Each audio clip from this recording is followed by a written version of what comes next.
tiny Caribbean island shouldn't be as strange as it is. St. Lucia is home to the world's only drive-in volcano, two mountains so iconic they're on the national flag, one of the youngest landscapes in the Caribbean, and wildlife found nowhere else on Earth. It's only 238 square miles, yet it hides some of the most unbelievable geography on the planet. Here are 40 surreal facts about St. Lucia that sound impossible, starting with Fact 40. Fact 40. Long before it was called St. Lucia, the island's first name wasn't European at all. The indigenous Arawak people called it Iwanalau, Island of the Iguanas, a completely different identity, buried under 5 centuries of maps. Fact 39. The island's human story goes back even further than that. Around 2000 BC, hunter-gatherers known as the Siboney arrived first. They were eventually followed by the Arawaks, who brought agriculture and pottery, and later the Caribs, who took control of the island entirely. Fact 38. St. Lucia shows up on a European map as early as 1500, drawn by the Spanish explorer Juan de la Cosa. But the first person to actually use the island was a pirate. Around 1550, a Frenchman named Francois Leclerc, nicknamed Jambe de Bois, or Wooden Leg, used Pigeon Island as a hideout to ambush passing Spanish ships.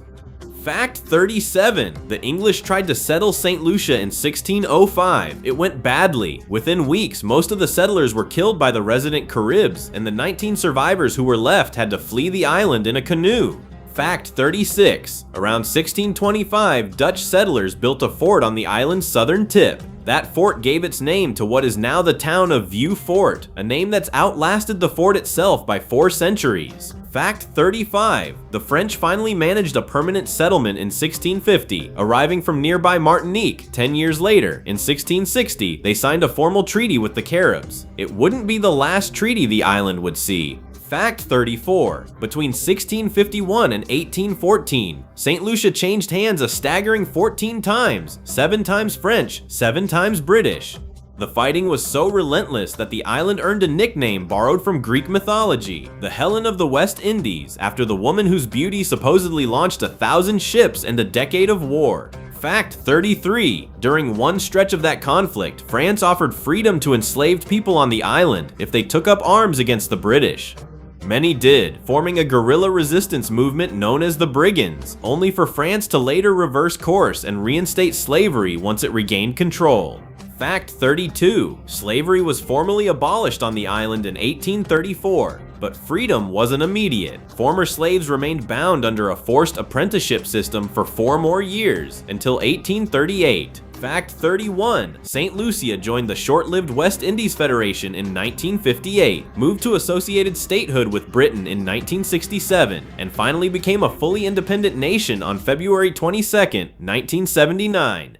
Fact 30. 1979 turned out to be an extraordinary year for a country that small. Independence in February, its first post-independence election in July, and in December of that same year, its first Nobel Prize. 3 landmark, history-defining moments, 1 single calendar year. Fact 29. That first Nobel Prize went to Sir Arthur Lewis, who won the Nobel Prize in Economics in 1979. He wasn't just the first Nobel laureate from St. Lucia, he was the first person from the entire English-speaking Caribbean to win a Nobel Prize in any category. Fact 28. Lewis is best remembered for developing the dual sector model, a framework that became foundational to development economics, explaining how labor moves between traditional agricultural economies and modern industrial ones.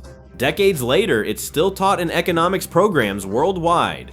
Fact 27. 13 years after Lewis's win, St. Lucia claimed a second Nobel Prize. In 1992, poet and playwright Derek Walcott won the Nobel Prize in Literature, largely for reimagining the structure of Homeric epic poetry through a distinctly Caribbean lens. Fact 26. Here's where it gets genuinely absurd. St. Lucia's population has never topped 185,000 people.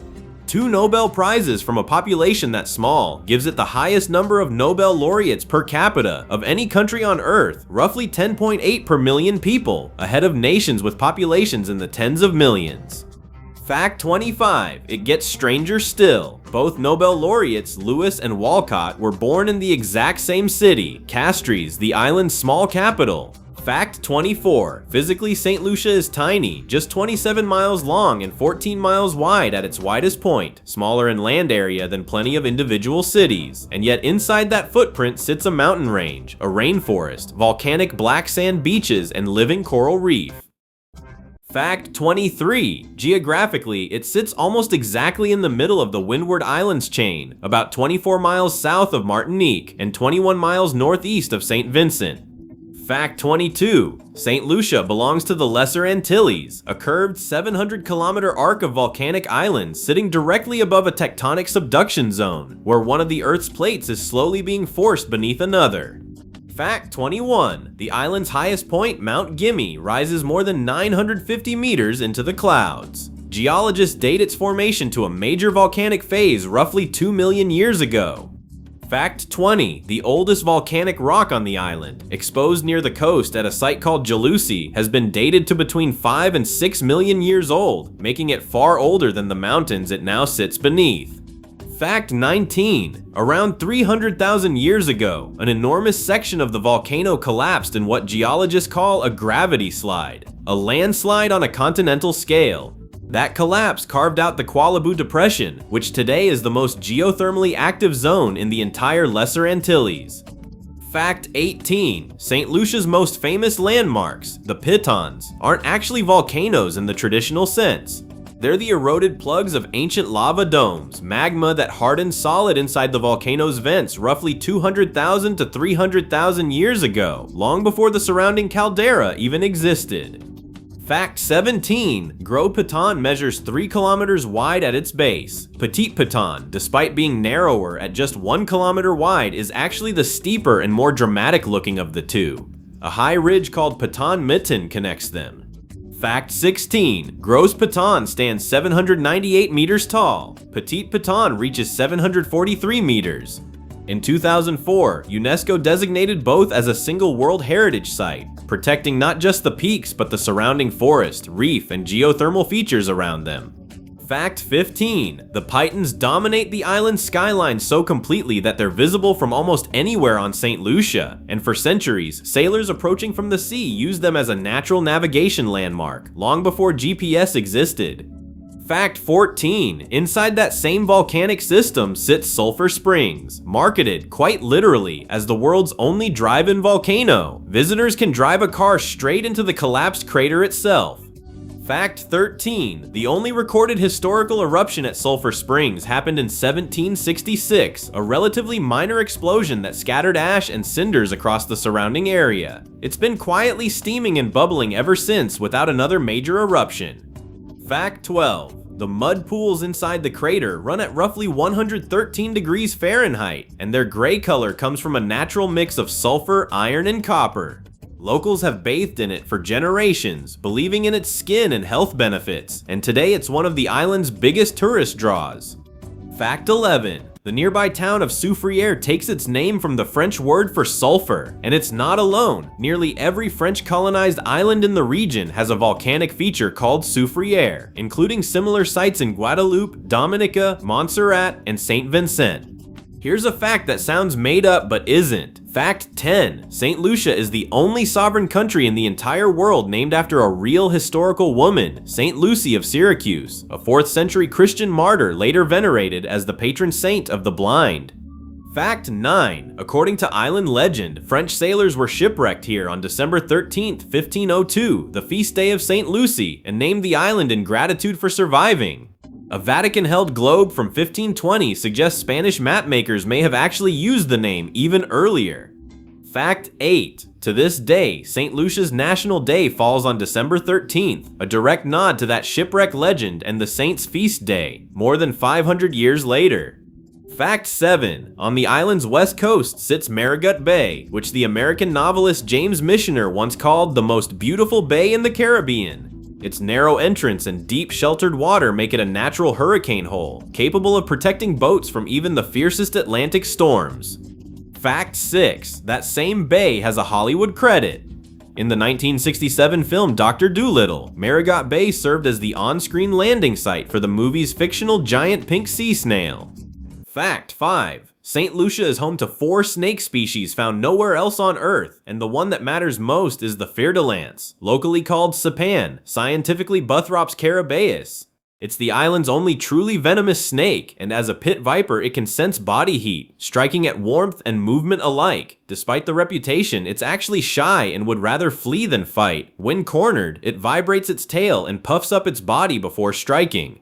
Its venom is hemotoxic, attacking blood and tissue rather than the nervous system, and a single bite can inject anywhere from about 100 to over 300 milligrams of venom. Snake bites remain a real concern in forest-bordering communities, and conservation groups are now working with the government on a program aiming to cut snakebite injuries by as much as 80% through protective footwear, faster anti-venom access, and updated school first aid education.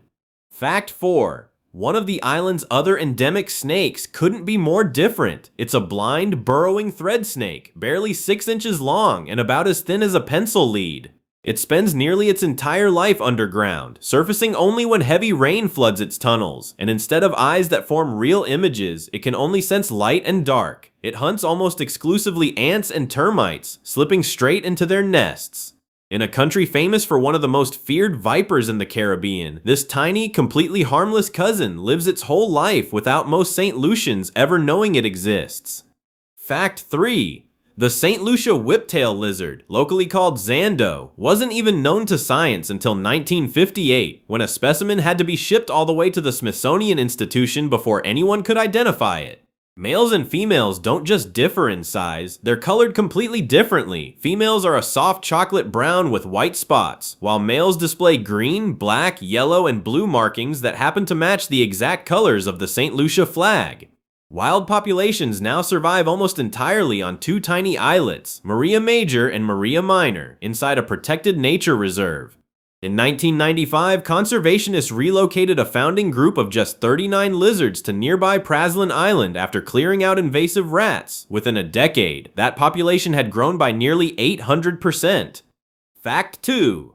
By the mid-1970s, the St. Lucia parrot, known locally as Jack-O, had crashed to somewhere around 100 birds left in the wild, pushed to the edge by deforestation, hunting, and the pet trade. What followed became one of the most celebrated conservation turnarounds in the Caribbean. Starting in 1978, the government launched an island-wide awareness campaign, school programs, billboards, t-shirts, even a Save Jack-O bus that toured the island. In 1979, the parrot was declared national bird, hunting was banned, and a dedicated reserve was established.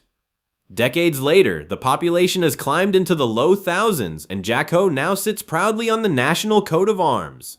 Fact 1. And finally, St. Lucia is one of the very few places on Earth with 6 entire bird species found nowhere else. The parrot, the St. Lucia oriole, the St. Lucia warbler, the St. Lucia pewee, the St. Lucia blackfinch, and the almost mythical Semper's warbler. That last one hasn't been confirmed alive since 1961, despite repeated search expeditions. No nest has ever been found, and its call has never even been recorded. The blackfinch, meanwhile, is a distant relative of Darwin's Galapagos finches despite living over 2,000 miles away and survives in numbers as low as 250 individuals. Squeeze all of that onto an island just 27 miles long, and you have one of the most concentrated clusters of one-of-a-kind endangered birds anywhere on the planet. These are just 40 facts about an island smaller than most cities that somehow produced 2 Nobel Prize winners, turned an active volcano into a parking lot, and is still fighting reserve by reserve to keep species alive that exist nowhere else on Earth, from a bird nobody has proven still exists to a lizard that wears the national flag on its back. St. Lucia looks small on a map. It is anything but small in what it's quietly protecting. If any of these genuinely surprised you, drop it in the comments. I read every single one, and if you're new here, this is exactly what we do. We take the smallest places on the map and show you why they're actually massive. See you in the next one.